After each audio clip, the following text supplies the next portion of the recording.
Hi, ನಮಸ್ತೆ ಎಲ್ಲರಿಗೂ. ಇವತ್ತು ಕಿಡ್ಸ್ ಡ್ರೆಸ್ಸಲ್ಲಿ ಒಂದು ವೆರೈಟಿ ತೋರಿಸ್ತಾ ಇದ್ದೀನಿ. ಸೊ ಫಸ್ಟ್ ಬಂದು ಶೋಲ್ಡರ್ ತೊಗೊಳ್ತಾ ಇದ್ದೀನಿ. ಫುಲ್ ಶೋಲ್ಡರ್ದು ಹಾಫ್ ತೊಗೋಬೇಕು.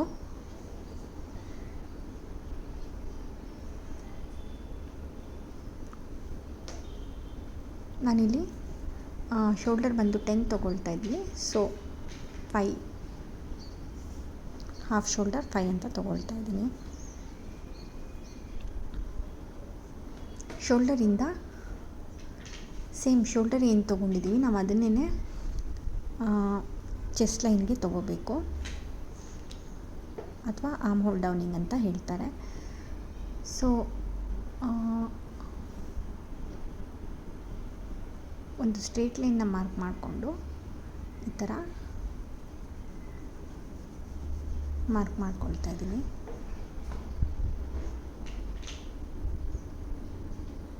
ಸೊ ಆ ಲೈನ್ನ ಎಕ್ಸ್ಟೆಂಡ್ ಮಾಡಿಕೊಂಡು ಅಲ್ಲಿ ನಾನು ಚೆಸ್ಟ್ ಮಾರ್ಕಿಂಗ್ ಮಾಡ್ತಾಯಿದ್ದೀನಿ. ಸೊ ನಾನಿಲ್ಲಿ ತೊಗೊಂಡಿದ್ದು ಚೆಸ್ಟ್ ಬಂದು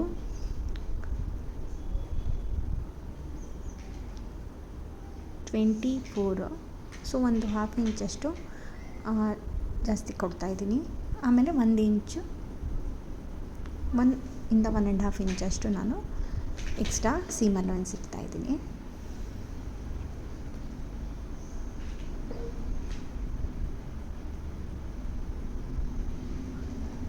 ಸೊ ಇಲ್ಲಿ ಆರ್ಮ್ ಹೋಲ್ದು ಮಿಡ್ ಪಾಯಿಂಟ್ ತೊಗೊಳ್ತಾ ಇದ್ದೀನಿ. ಏನು ಶೋಲ್ಡರ್ ಲೈನ್ ಇದೆ ಮತ್ತು ಚೆಸ್ಟ್ ಲೈನ್ ಇದೆ ಅದ್ರದ್ದು ಮಿಡ್ ಪಾಯಿಂಟ್ ತೊಗೊಂಡು ನಾನು ಆರ್ಮ್ ಹೋಲ್ ಮಾರ್ಕಿಂಗ್ ಮಾಡ್ತಾಯಿದ್ದೀನಿ, ಅಂದರೆ ಶೇಪ್ ಕೊಡ್ತಾಯಿದ್ದೀನಿ. ಆರ್ಮ್ ಹೋಲ್ ನಿಮ್ಮ ಹತ್ರ ಆರ್ಮ್ ಹೋಲ್ ಕರ್ವ್ ಅಂತ ಏನು ಆರ್ಮ್ ಹೋಲ್ ಕರ್ವ್ ಅಂತ ಇರುತ್ತಲ್ಲ, ಅದಿದ್ದರೆ ನೀವು ಅದನ್ನು ಯೂಸ್ ಮಾಡ್ಬೋದು.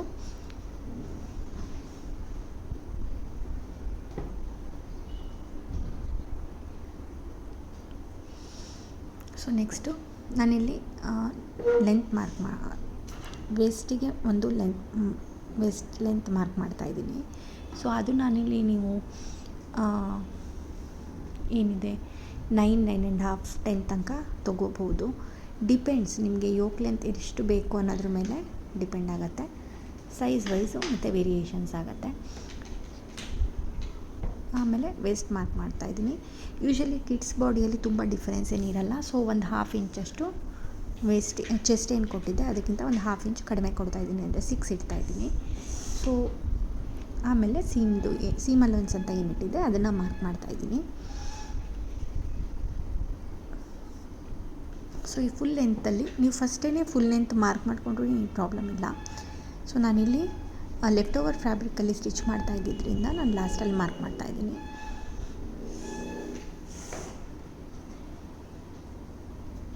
ಸೊ ಇಲ್ಲಿ ನಾನು ಎ ಲೈನ್ ಫ್ರಾಕ್ನ ಸ್ಟಿಚ್ ಮಾಡ್ತಾಯಿದ್ದೀನಿ. ಸೊ ಅದಕ್ಕೋಸ್ಕರ ಲೆಂತ್ ನಾನಿಲ್ಲಿ ತೊಗೊಳ್ತಾ ಇದ್ದೀನಿ 22 ಇಂಚಸ್ ನೀ ಲೆಂತ್ ಅಷ್ಟು ತೊಗೊಳ್ತಾ ಇದ್ದೀನಿ ಅಷ್ಟೇ. ಸೊ ಇವಾಗ ಏನು ಮಾಡಬೇಕಂದ್ರೆ, ವೇಸ್ಟ್ ನಾವು ಎಷ್ಟು ತೊಗೊಂಡಿದ್ದೀವಿ ಅಲ್ಲ ಅದಕ್ಕಿಂತ ಒಂದು ಸ್ವಲ್ಪ ನಾವು ಎಕ್ಸ್ಟೆಂಡ್ ಮಾಡಿ ತೊಗೋಬೇಕಾಗತ್ತೆ ಕೆಳಗಡೆಯಲ್ಲಿ ಮಾರ್ಕಿಂಗಲ್ಲಿ ಎ ಲೈನಲ್ಲಿ. ಸೊ ಇಲ್ಲಿ ನಾನು ಎಷ್ಟಿದೆ ಅಲ್ಲ ಅಷ್ಟು ತೊಗೊಳ್ತಾ ಇದ್ದೀನಿ ಬಿಟ್ಟು.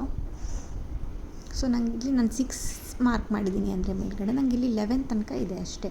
ಸೊ ನಾನಿಲ್ಲಿ 11 ತನಕ ಎಂಡ್ ಮಾಡಿ ತೊಗೊಳ್ತಾ ಇದ್ದೀನಿ. ನಿಮ್ಮ ಹತ್ರ ಜಾಸ್ತಿ ಇತ್ತು ಅಂದರೆ ಫ್ಯಾಬ್ರಿಕ್ಕು ಕೆಲವೊಂದು ಸರಿ ವಿಡ್ತ್ ವೈಸು ಜಾಸ್ತಿ ಇದ್ದರೆ ಆವಾಗ ನಿಮಗೆ ಜಾಸ್ತಿ ಬರುತ್ತೆ. ಸೊ ನೀವು ವೇಸ್ಟ್ ಏನು ತೊಗೊಂಡಿದ್ದೀರ ಅದಕ್ಕಿಂತ ಒಂದು 4-5 ಜಾಸ್ತಿ ತೊಗೊಂಡ್ರೆ ಸಾಕು.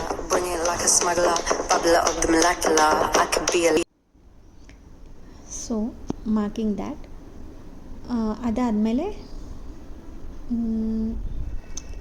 ಒಂದು ಜಸ್ಟ್ ಚೆಕ್ ಮಾಡಬೇಕು, ವೇಸ್ಟಿಂದ ಕೆಳಗಡೆ ಲೆಂತ್ಗೆ ಎಷ್ಟಿದೆ ಅಂತ ಚೆಕ್ ಮಾಡಿ ಅದೇ ಇಂಚಸ್ನೇ ಈ ಕಡೆನೂ ಮಾರ್ಕ್ ಮಾಡ್ತಿದ್ದೀನಿ. ಆಲ್ವೇಸ್ ನೀವು 1.5 ಇಂಚ್ ಅಪ್ಪು ಮಾರ್ಕ್ ಮಾಡ್ಬೋದು. ಆಮೇಲೆ ಮಿಡ್ ಪಾಯಿಂಟ್ ಏನಿದೆ ಅಲ್ಲಿಂದ ಒಂದು ಜಸ್ಟ್ ಶೇಪ್ ಕೊಡಬೇಕಾಗತ್ತೆ. ಸೊ ಈ ಥರ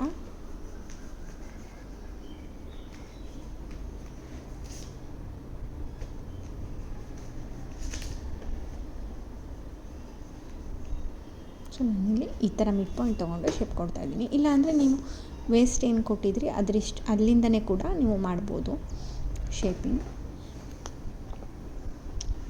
ಇವಾಗ ನಾನು ಕಟ್ ಮಾಡ್ಕೊಳ್ತಾ ಇದ್ದೀನಿ.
ಸೊ ಇವಾಗ ನೆಕ್ ಬಿಡ್ತ್ ಮಾರ್ಕ್ ಮಾಡ್ತಾಯಿದ್ದೀನಿ. 1.25 2 ಇಂಚ್ ತನಕ ಕಿಡ್ಸ್ ಗಾರ್ಮೆಂಟಲ್ಲಿ ನಾವು ಮಾರ್ಕ್ ಮಾಡ್ಬೋದು. ಸೊ ನೆಕ್ ಬಿಡ್ತ್ ಆದಮೇಲೆ ನೆಕ್ ಡೆಪ್ತು. ಸೊ ನಾನಿಲ್ಲಿ ಕೊಡ್ತಾಯಿದ್ದೀನಿ 3.5 ಇಂಚಸ್.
ಸೊ ಒಂದು 2 ಇಂಚಷ್ಟು ನಾನು ಬ್ಯಾಕಲ್ಲಿ ಓಪನಿಂಗ್ ಕೊಡ್ತಾಯಿದ್ದೀನಿ.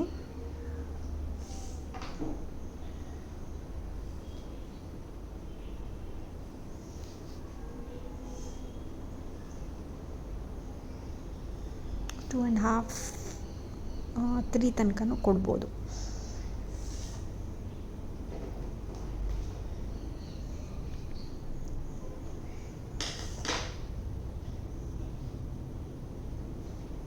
ಸೊ ನಮ್ಮದು ಡ್ರೆಸ್ಸು ಕಟ್ಟಿಂಗ್ ಆಗಿದೆ. ಸೊ ನೆಕ್ಸ್ಟ್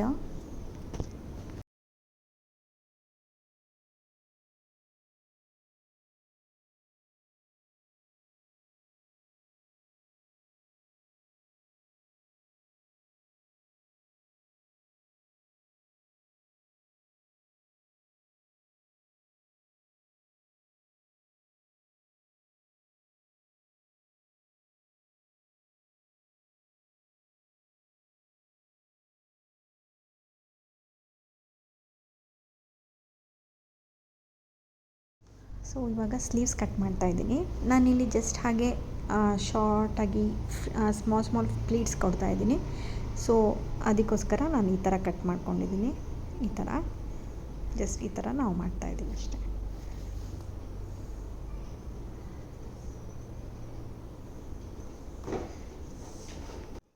ಸೊ ಇವಾಗ ಸ್ಟಿಚಿಂಗ್ ಪಾರ್ಟು. ಫಸ್ಟು ನಾನು ಕ್ಯಾನ್ವಾಸ್ನ ಫ್ಯಾಬ್ರಿಕ್ ಜೊತೆ ಪೇಸ್ಟ್ ಮಾಡಿಕೊಂಡು ಈ ಥರ ನೆಕ್ಕಿಗೆ ಎಷ್ಟು ಬೇಕೋ ಅಷ್ಟನ್ನು ಸೇಮ್ ಮಾರ್ಕ್ ಮಾಡಿಕೊಂಡು ಸ್ಟಿಚಿಂಗ್ ಮಾಡ್ಕೊಳ್ತಾ ಇದ್ದೀನಿ.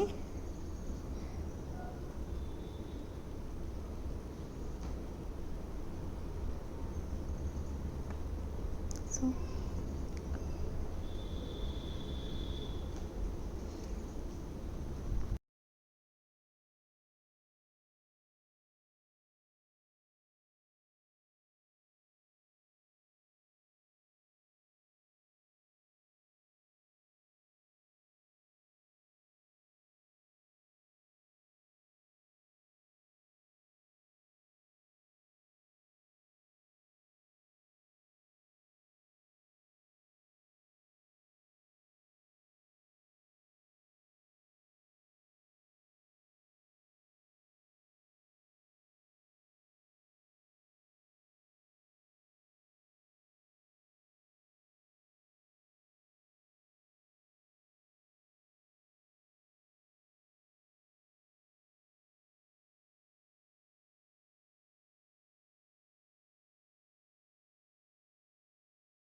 ಇಲ್ಲಿ ಬೇಕಾದರೆ ಟಾಪ್ ಸ್ಟಿಚ್ ಕೊಡ್ಬೋದು, ಇಲ್ಲ ಅಂದರೆ ಬೇಡ ಅಂದರೆ ನಿಮಗೆ ನೀವು ಫೋಲ್ಡ್ ಮಾಡಿ ಹೆಮ್ಮಿಂಗ್ ಕೂಡ ಮಾಡ್ಕೋಬೋದು.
ಇವಾಗ ರೆಡಿ ಆಯಿತು ಒಂದು ಕ್ಯೂಟಾದ airline dress. Thank you. Nice.